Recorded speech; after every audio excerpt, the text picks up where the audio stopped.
Interesting thing about these Jaeger up dunes is that they are quite significant. In fact, they are the largest landlocked sand dunes in the southern hemisphere. So not a bad claim to fame. They're landlocked because they don't actually meet the ocean. They sit back from it, but they run for 10 kilometers. But they're not stable. They don't just sit there. In fact, they're marching inland at a rate of 4 meters every single year. And they will pretty much swallow up just about everything in their path. When the sand dunes come marching, they don't stop. Not for forests, not for swamps, not for anything. That's really cool, isn't it? Just to bounce out of the dunes and, sorry, out of the bush, I should say, and straight up the hill. But have you stopped? I lost momentum. It's an inauspicious start, Joshua.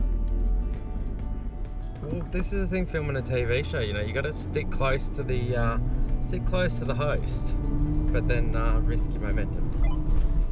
What a welcome. I'm glad I made it up that hill first go.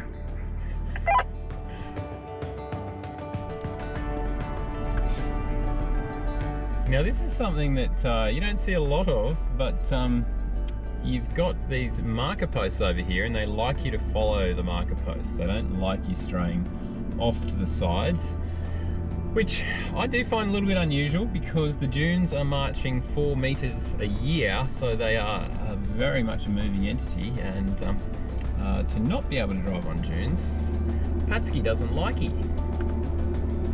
No, it seems almost wrong. Although, if we frame this a little bit differently in our minds and treat this as perhaps the coolest highway in Western Australia, then it seems alright.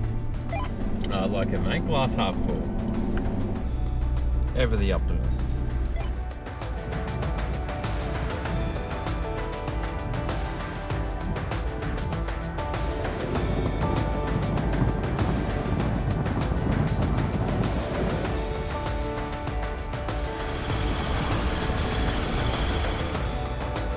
It is a delightful run out to the beach, no doubt about it.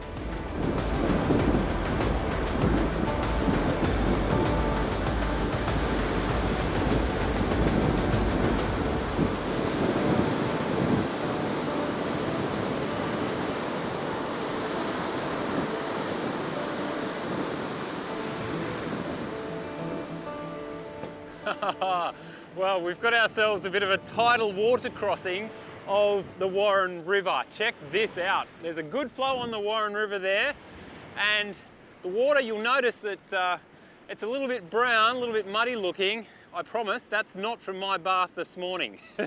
That is natural tannins. But any tidal water crossing you've got to really be careful of, because you get bogged in other areas and you can take your time and you can get out and it's all okay. You get bogged in a tidal water crossing and you're going to have some big problems. You're going to have the water wrapping around your wheels and actually burying you far deeper, far quicker. And then you've got the opposing problem. Have a look at this wave coming in now. You've got salt water battling the other way. So it is something that you don't want to take lightly. There's not that many tidal water crossings around Australia. There's Exmouth, there's Henty Sand Dunes in Tasmania, and a couple of other spots as well. But this one, it's not always flowing. We're going to take it very easy though, and wait for those waves to recede before we drive on through.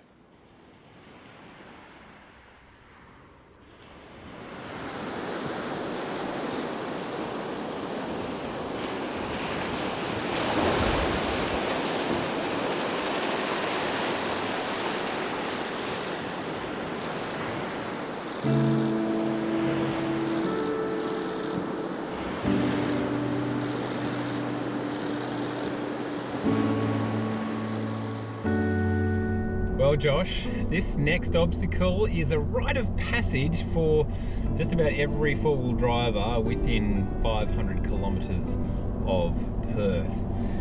What do you reckon? Are you up for Callcup Hill? Mate, I am ready. Well, we've already dropped our tyre pressures because we have already been beaten up a little bit by Western Australia's sand dunes, so we're already down to 10 as a precaution. I'm half inclined to go into sand mode and see how I go 4 high with the diff lock, but then there's part of me that says I should be 4 low with the diff lock and throw out the window modern technology. How about one of us does sand mode and one of us does the low range in the locker and see how we go? Yeah, mate, with the same tyre pressures, I think that'll actually be an interesting comparison. Let's give that a go. Okay, so who's doing what? You take 4 low and I'll take driver aids with sand mode. No worries, mate.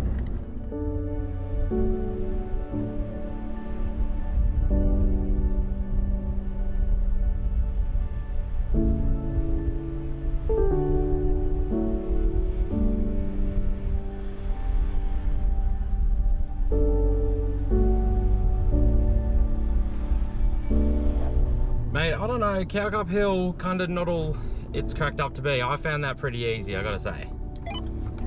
That's because I was pulling your leg, mate. That is not Callcup Hill. That is just a little sand dune coming off the beach. Have a little look up ahead of you, mate. That almighty long winding road up ahead, that is Callcup Hill. Ah, now that does make more sense, and I do love that you managed to just time that with it. We round a corner and there is just this almighty beast of a sand ascent in front of us. I will regather myself, reach for that paper bag again, and we might give it a crack.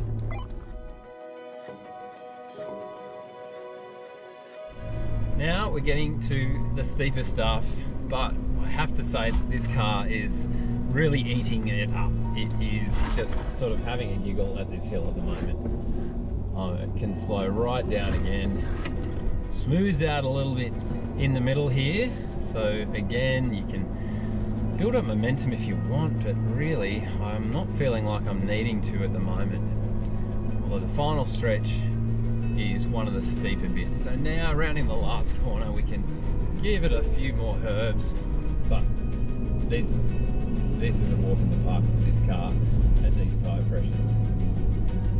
So do take my advice, lower your pressures and have a laugh. And the roundabout at the end signals that we have made it. And a nice view to cap it all off. Lovely. Let's see if Josh can make it. And the Everest trundled up the hill with no problems at all. We've done it just fine and we've made it up with no issues.